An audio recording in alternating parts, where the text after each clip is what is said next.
This is an episode of the Leadheads Podcast, a weapons and firearm podcast unlike any other. If you like what you hear, please consider subscribing or checking out our YouTube page. Work the trigger. Enjoy the show. Welcome to the Leadheads Podcast, episode 12, Gun Builds.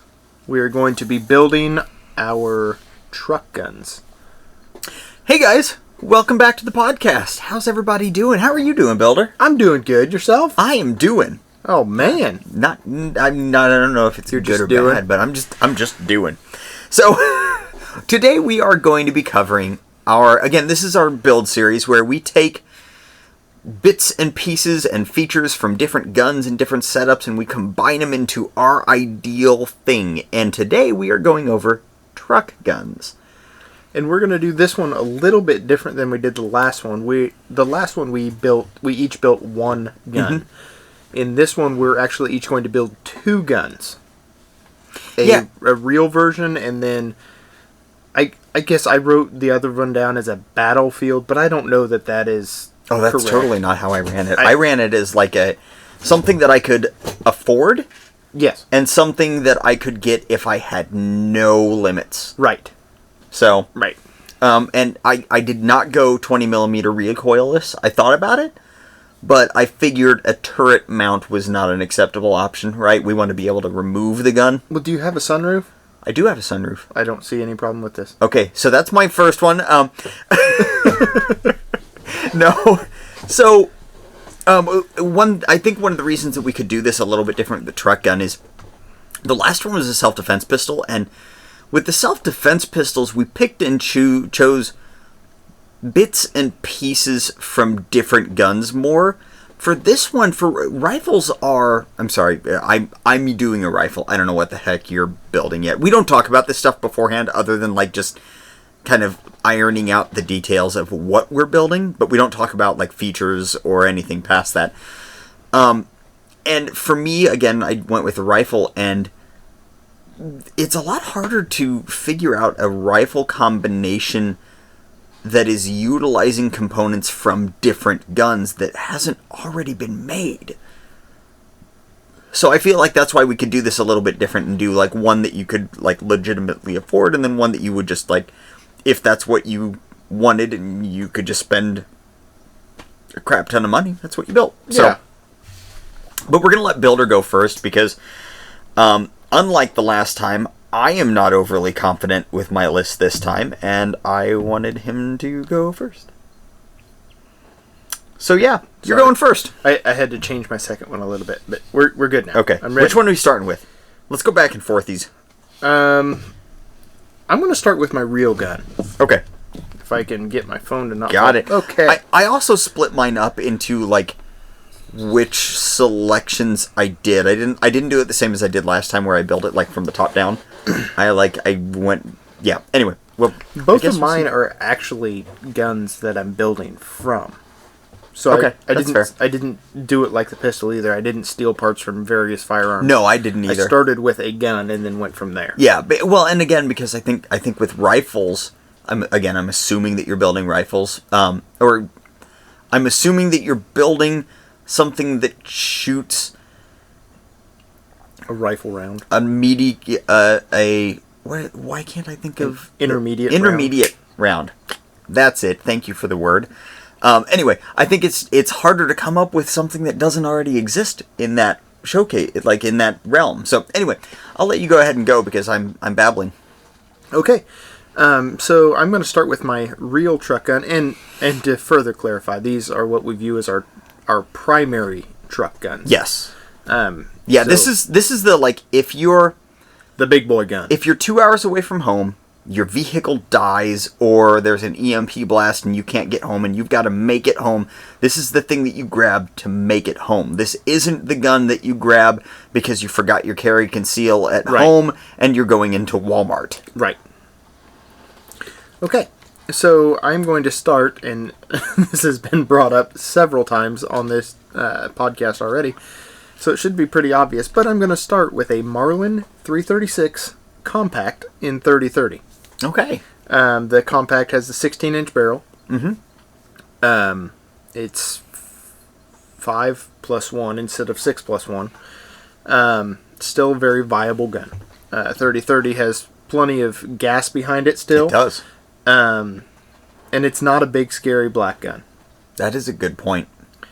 I like the practicality of it, the sleekness of it, and I really like... We went completely different ways with this. I'm very pro AR-15. I don't want anybody to think I'm not. But I think having a non-AR-15 as a truck gun in the real world is a good idea. I agree, because, I mean, if you think about it, again, going by the scenario where you're stuck away from home and you're having to get home, if you were walking not down the side, if you were walking along a road 30 yards into the woods and you're carrying an AR-15, people are going to look at that completely different than if you're walking 30 yards into the woods down the side of a road with what would be viewed as a hunting rifle. Right. I mean, I could put an orange hat with this setup. Oh, yeah. And I'd disappear. Yep. That is ironic to say. I'll put a bright orange hat on and I will just disappear. In our state, you're required to wear hunter orange. So, for hunting. So, from this base rifle, the compact comes with a shorter stock. Although that would be convenient for storage in the vehicle, it's not convenient for me shooting. So I'm going to replace the stock with a Boyd's laminate replacement. Mm-hmm. Their forest camo one, it looks really good, and I like the color of it. It's got greens and like burnt oranges and grays. It's my color pattern that I like. So I would go with that, and I would also change to the large loop. There's no real reason for it, but if for some reason I'm walking and it's winter and I'm carrying this thing, it would be nice to wear gloves, and it would be nice to have your gloves in the loops. Yes, that's the forest camo. I like that.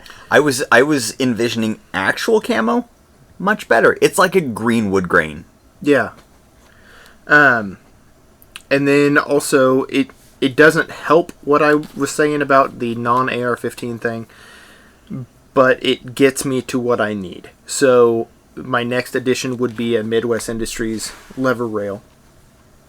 That's right. That's right. Eat the words. I don't like them. Just enjoy it. Whatsoever. I do not like rails on lever guns.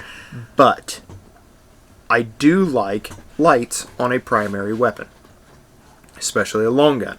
And to get a light on a long gun, you either, one, screw a Picatinny rail to the stock. I like that one. Or two, you put a rail on it. So this one would get a rail, and then I would actually get some of those VZ rail scales. Yeah. And those do look good. And I would get those in like a brown or something to make it look more wood up front, and less like a big black scary gun. Then I would get a Streamlight HLX light for it. Rechargeable batteries, 1,000 lumens. Just a pretty solid weapon light. Solid all the way around. I don't know the name of this next part, but I'm going to call them cartridge caddies. They're the 2-round. Yep. Those things are awesome. It's a 2-round spare round carrier, and I would like to have 2 of those on this rail. To give me a little extra. I don't like the sleeves on the stock. If you have the sleeve on the stock that holds extra rounds, I know you do on your Mossberg. And it's literally holding all of the ammo that I have for that, because 30-30 is impossible to find right now. What I don't like about that is offhand shots. If you have to switch from left to right, it gets really uncomfortable. Mm-hmm. And most of the time they just slide around and they don't do well. So I'd rather have the rounds up there on the rail, out of the way, but still accessible. And then the only thing I have... Oh, sorry. I would do the Ranger Point Precision loading gate, because Marlin loading gates, I'm sure, have probably taken somebody's thumb off before. They are stout loading gates, and they have a very strong spring. The Ranger Point drops it down. I think it's a 70% reduction in the loading gate spring. Yes. It's just a whole lot easier on your thumb. And they have a trigger for the Marlins too that's supposed to be really nice, so I'd toss that in there as well. And then I would top it off with not necessarily this scope, but something similar. Primary Arms makes a low cost, high value 1-4 close quarter scope with a KISS reticle. I don't so much care about the reticle. The 1-4 is what I was mostly concerned about, and it's a pretty budget friendly scope. I think it's between 120 and 150 bucks. I went round and round trying to decide between a LPVO or a red dot, and I got to go with a little magnification on something like this. So, yeah, that's my complete loadout and a sling. You definitely have to have a sling. Yes.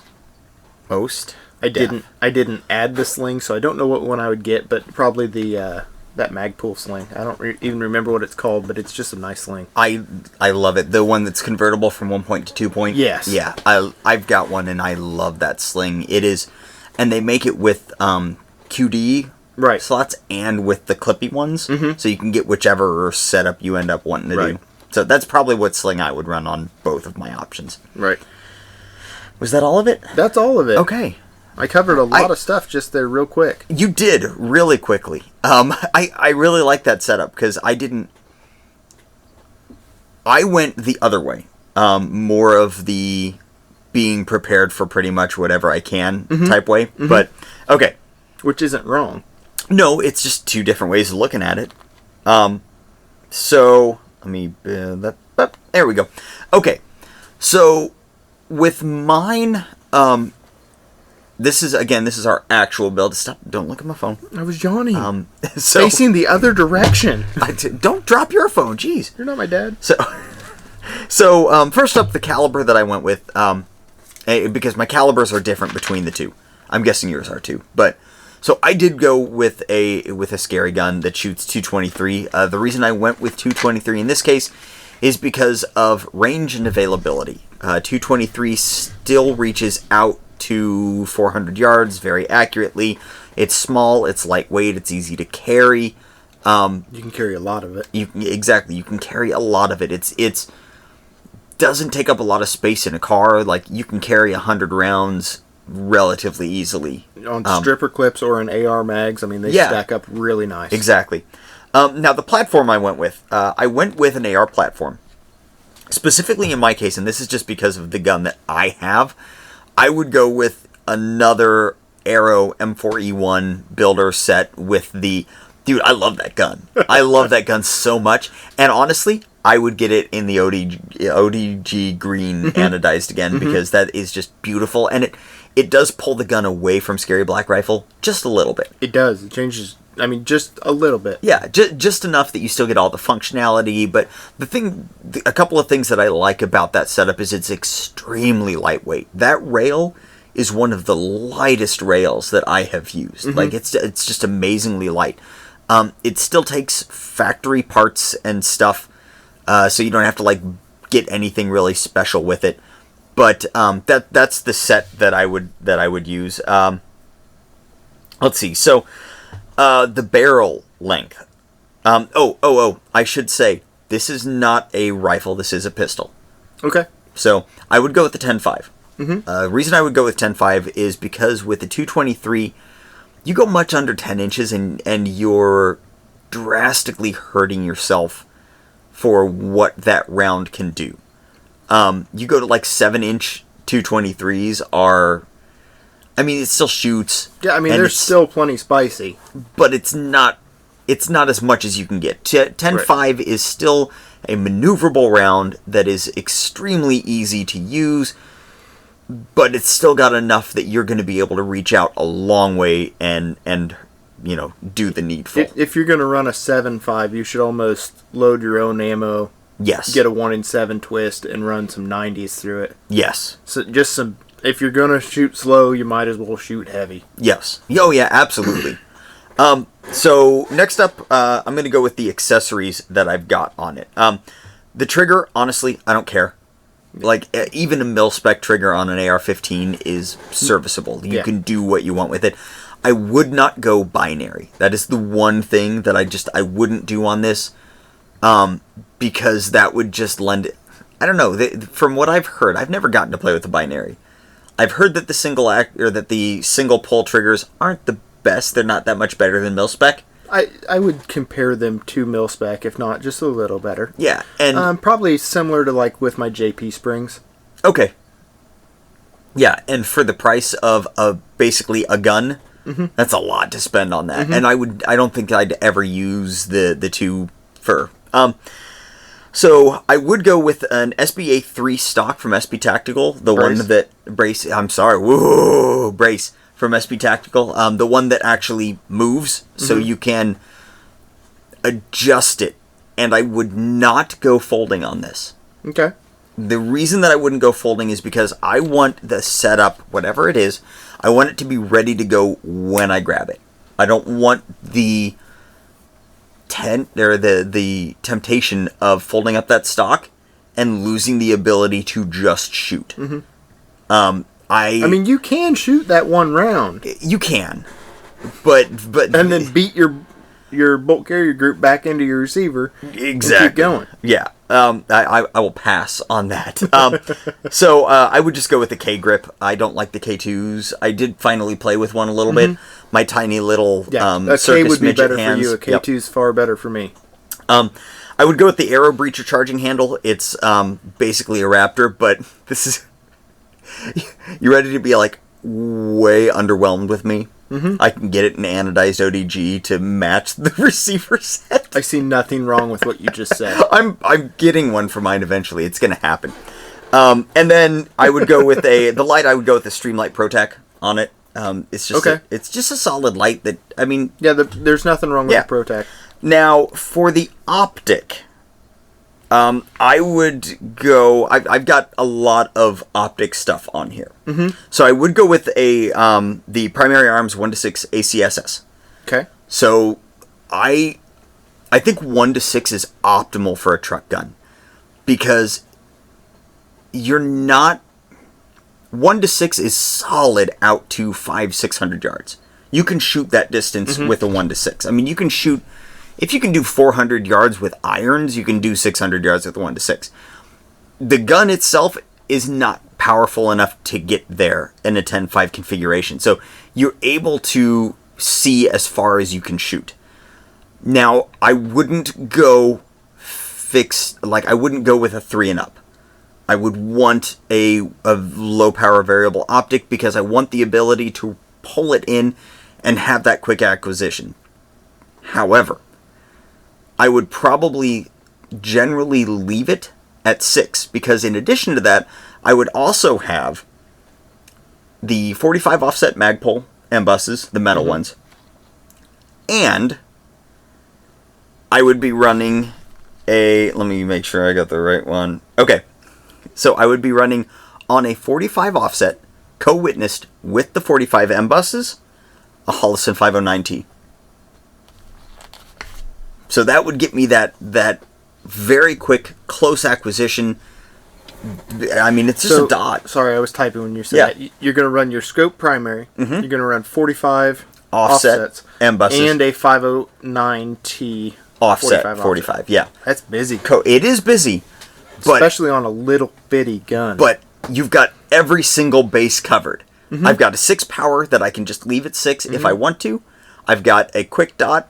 And if everything breaks, I've got a set of irons. It's fair.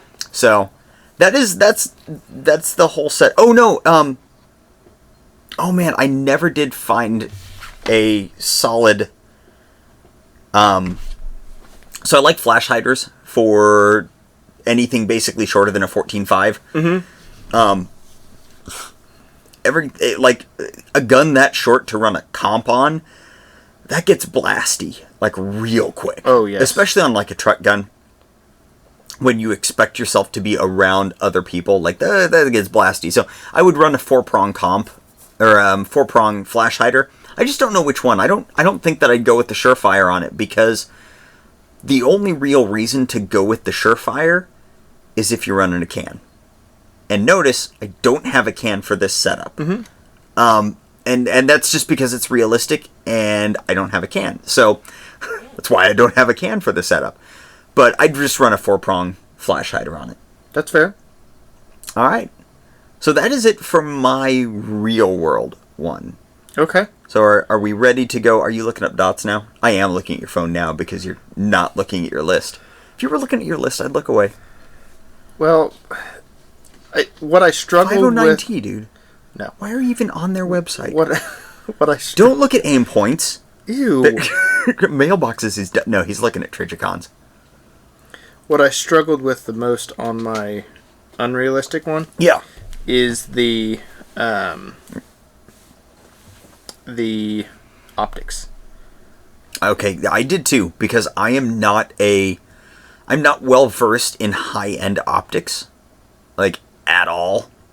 So I actually had to ask around a little bit, and I think I came up with one. I kind of wanted to go with the Steiner just to get the name on there. Okay. But I didn't. Okay, so my unrealistic one. My unrealistic isn't that unrealistic. Mine's not either. Because, like I said, mine's not like throwing money at. Mine was like what I would take in a battlefield, but I don't know that I would really take it in a battlefield. Like if I was going to Chicago. So a battlefield. Yeah, so if I was going to Chicago. Covert battlefield. So mine would be in 5.56. Okay. Mine would be an Aero Precision M4E1 pistol. Yeah. Okay. With a 12.5-inch barrel. Okay. Now, why the 12.5 over the 10.5? Just a little bit better. Okay. A little bit better ballistics. Just checking.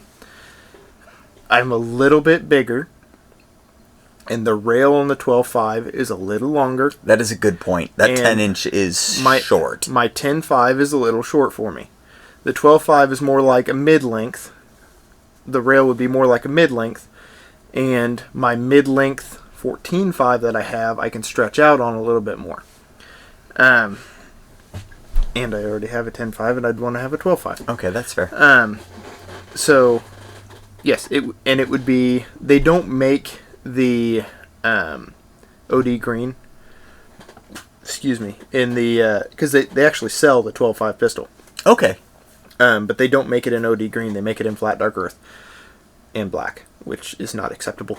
So I would get it in flat dark earth. They might do that in camo, too. That's not okay. Just saying, God's plaid never hurt anybody. I can't do God's plaid on this one. I really want to, but I can't. On this particular gun, it's going to be an AR pistol for reasons that we've discussed previously. As far as being a truck gun, I can transport it across state lines without having to ask the federal government if it's okay. Yep, that is also the reason I went with pistols. So, unlike what your build was... To be clear really quick, the reason that I wanted a smaller gun is not concealment. No. The reason I want a small gun is storage. Yeah, it's handy. It's difficult to find the space in a vehicle to put something. So, in one way or another, the gun needs to be small. In your first situation, it's a very thin gun. Lever actions are thin guns. Yep. In this situation, they're short guns. So, I just wanted to throw that out there because I have a feeling that concealability of AR pistols is going to be a big talking point over the next probably 6 months, and they're not that they are not small guns. It's still a pretty big gun. Yeah, they're just do you see somebody running around hiding a 500 Smith & Wesson Magnum revolver? No. Because AR pistols are bigger. Yeah. So, okay, anyway, go ahead. So yeah, it's going to be the 12.5 M4E1 in 5.56. Unlike your first build, it's going to have the Echo trigger in it. Oh, okay. Suppressive fire. If I like options. Okay, that's fair. It gives me the option that if I'm running from point A to point B, and I have to use my firearm, I can run from point A to point B and make you not want to look at me. Nobody wants to look at me while I run anyway. But with an Echo trigger, you could also confuse as to how many people there are. Yeah. Like when you are somebody on the other side and you hear that many shots that fast, you're going to seriously consider how many people you just saw doing what you saw. And I have experience with the Echo trigger, and I've used the. I think we need to get one of these for the channel. Well, I've used the Echo. I've used Slide Fire, but that doesn't matter. I've used the Echo and I've used the Franklin. Okay. And both of those, if you're shooting, I mean, you can put 2 rounds on a man-sized target with it. The double tap on those is really nice because you could and 2 rounds is better than 1. You know what? Maybe I changed my mind on that. No, you're not allowed to. You're selling me on this. We're getting one for the channel. And price doesn't. Yes, and price doesn't matter. Every time I go to use one, I'm like, I don't really want to. It's not that cool. It's just a waste of ammo. Then I go.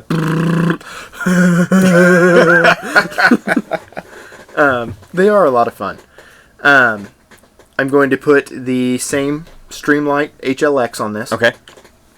It's just I'm getting ready to buy 3 of them. In the real world, I'm getting ready to buy 3 of them to put on my 3 home defense firearms. I need to get some lights. Yeah, everybody needs lights. The HLX, like I said, it's 1,000 lumens. Comes with a pressure pad or push button in the back. It's just a good quality, solid weapon light. Rechargeable.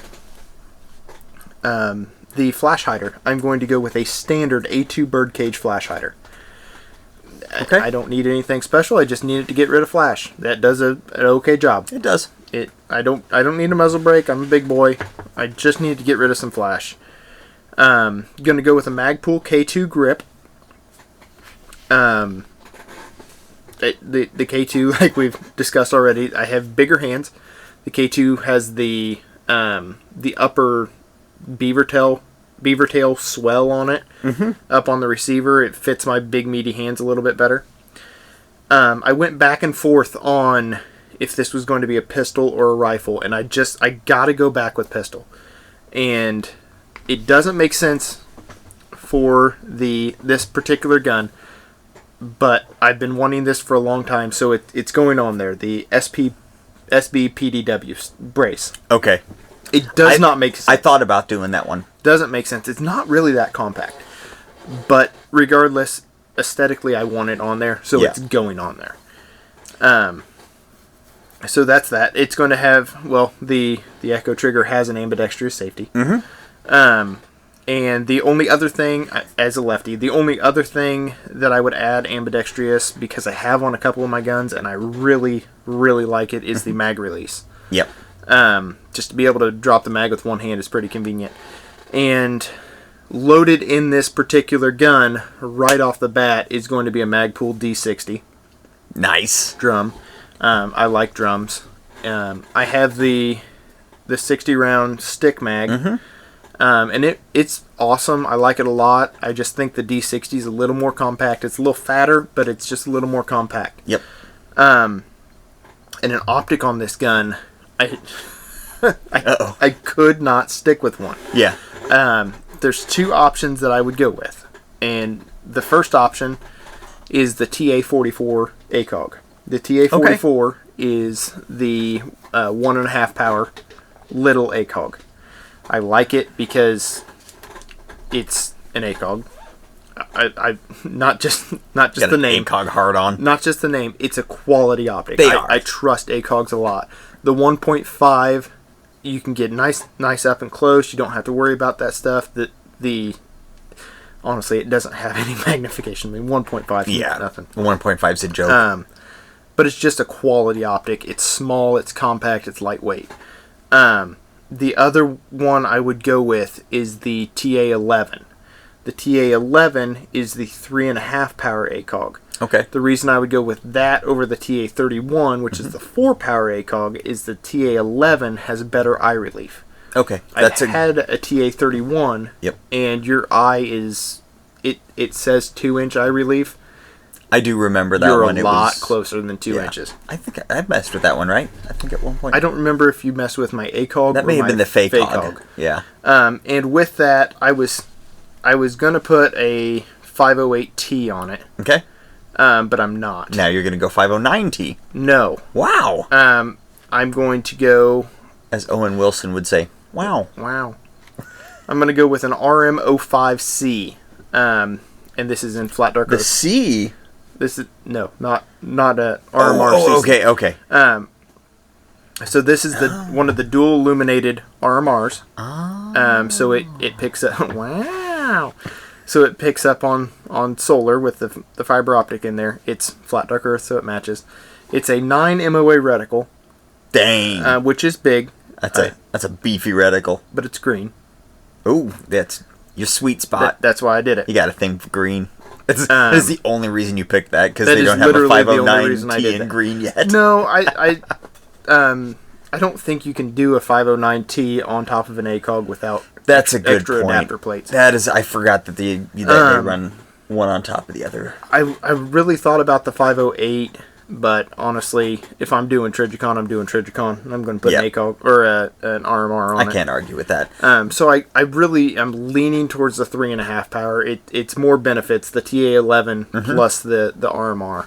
Yeah, I think that's a good call, because you don't need the lower power if you've got the dot on the top. Like that takes up your close. Right. So I think that makes sense. And then the Magpul sling. Okay. Same Magpul sling. Yep, and that cool. Pretty well rounds it out. I would also add the Daniels Defense fixed front sight. Okay. You and your fixed front sights. Fixed front sights are king. And then I would do We do irons so different between the two of us. We do. I would do a flippy rear still. Okay. But I would do a flippy rear iron as well. That's fair. Is that all you got? So my gun's going to be tall. Yours would be whitish. Yeah, that's true. So yeah, that's what I have on that one. Okay. All right. Cool. I like it. I like that setup. It mimics an expensive version of my number one. Yes, that's actually exactly what it is. Okay. So my dream build is similar, but not. First of all, the caliber, but different, is 6.5 grain though. No, it's not. It's 300 blackout. Yuck. I know, but hear me out.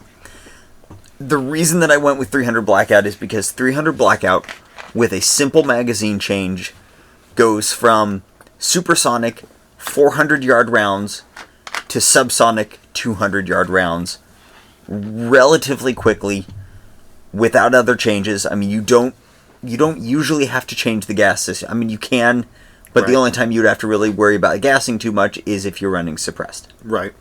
Which I want as an option. Okay, so now the platform. AK. It is not an AK. No, and there is FAL. No. That would be cool. And there is a reason that I went with this platform, but I can't remember it right now. No, I remember what it was. Okay, it's a CZ Bren 2. Okay. But here's why. Is because why this over an AR? Is you because like it better. I've never shot one. I don't know if I like them better. You do. No, you can side fold it and still fired folded. So again, going back to what I was talking about the last time with that quick deployment, right? Don't even have to worry about the stock in this case being in, out. You can grab it from wherever you've got it, and it is immediately ready to go, whether the, brace, because it's going to be a pistol, whether the brace is out or in. It's ready to go. Again, it makes it a little bit thicker, but it makes it significantly shorter, so you can stuff it under a chair, a seat or something. That's a 14.5-inch pistol, isn't it? No, it's not. Okay. It's an 11-inch pistol. Okay, because their 14.5-inch pists, I think, are retarded. They do look a little bit goofy, but sorry to be you can't non-PC. Well, no, you can. I don't care. But you can grab different length rails too, and if you get the longer rail, the 14.5s look better. Oh, I don't mind that. I would rather have it pinned and welded and have a stock on there. I agree with that.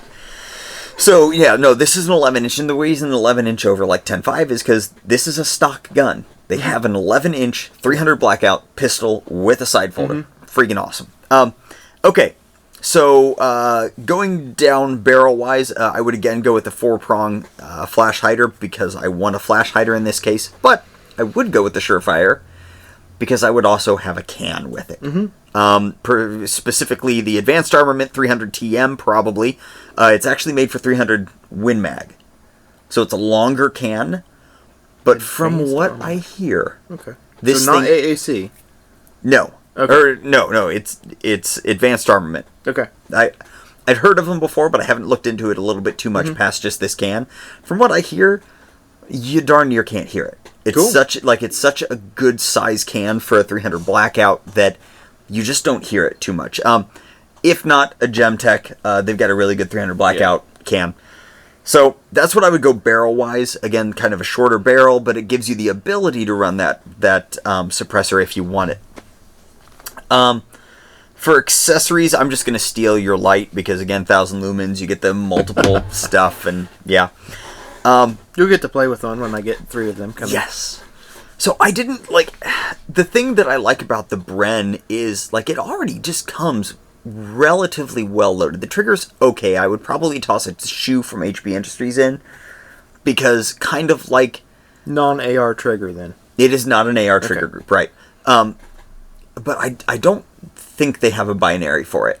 I'm pretty sure they don't. But very similar to CZ, the P10, it's got a decent trigger, but it's got some squish to it. You can feel the plasticky squish. So HB Industries has a really nice trigger shoe that you can replace in there, and it gives you a little bit crisper trigger.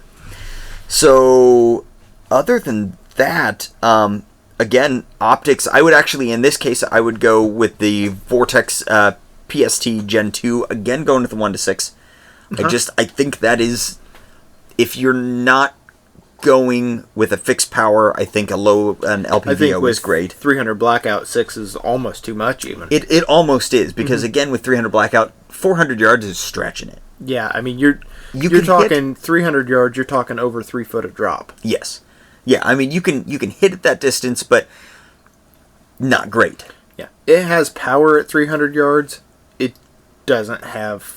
Or it just... But it doesn't have the ballistics. Like right. Yeah. It doesn't have the ballistics to really guesstimate it that much. But again, I mean, I'm not quite...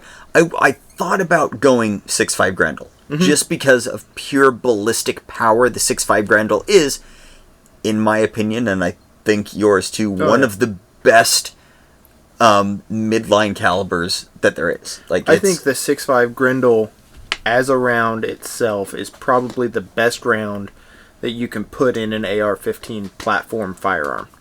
Yep, I would agree with that. But the reason I didn't go with it is because it doesn't work as well suppressed.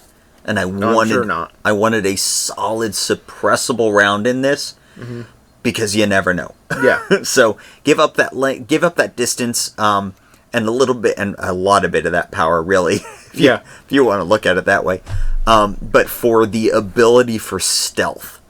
Because you don't always want somebody to know where you are. And honestly, I mean, we live in Indiana. The odds of going beyond about 300 yards here, it's pretty slim.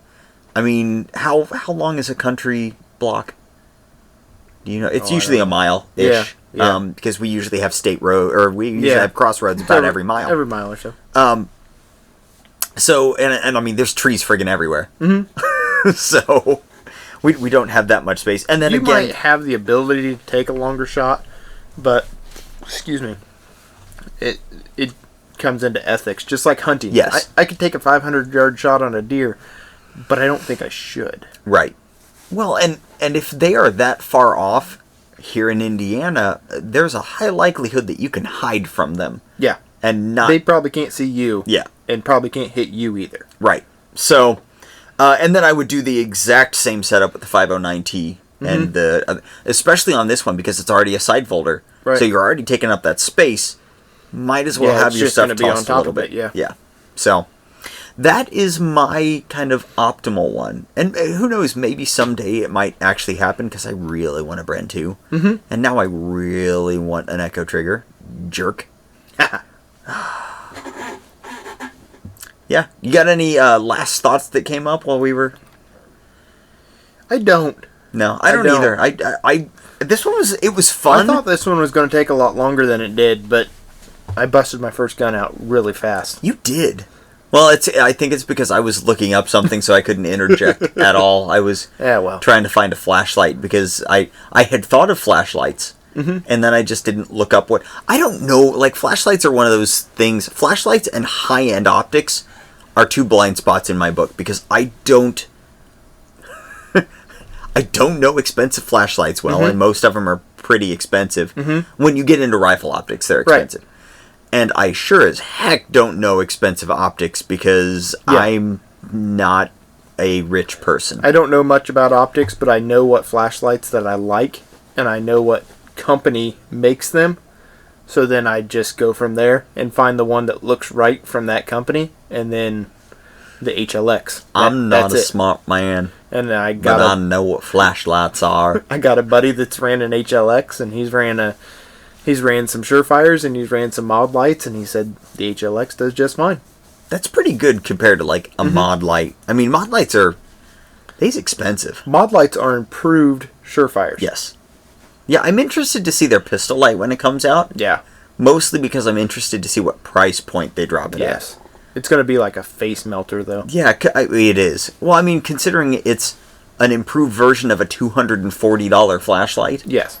Like, it better melt faces. Yes. Because it's going to melt my wallet, too. Yeah.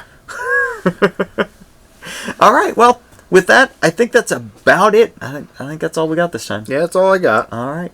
Well, hey, thanks, guys, for hanging out with us and listening to the podcast.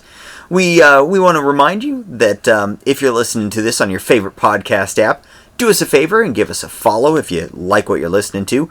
Even better would be if you left a review on it. If you're watching this on YouTube, head over to your favorite podcast app and find us. We will be known under Leadheads.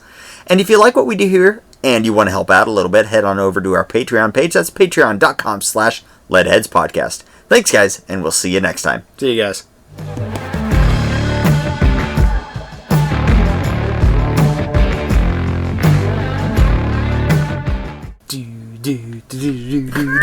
Oh, that's in the mic. Oh, that is I just spicy. had to stand it up. Anyway, and get an FFL. I know. I'm so tempted. Especially with so you working tempted. from home. You ready? I reckon.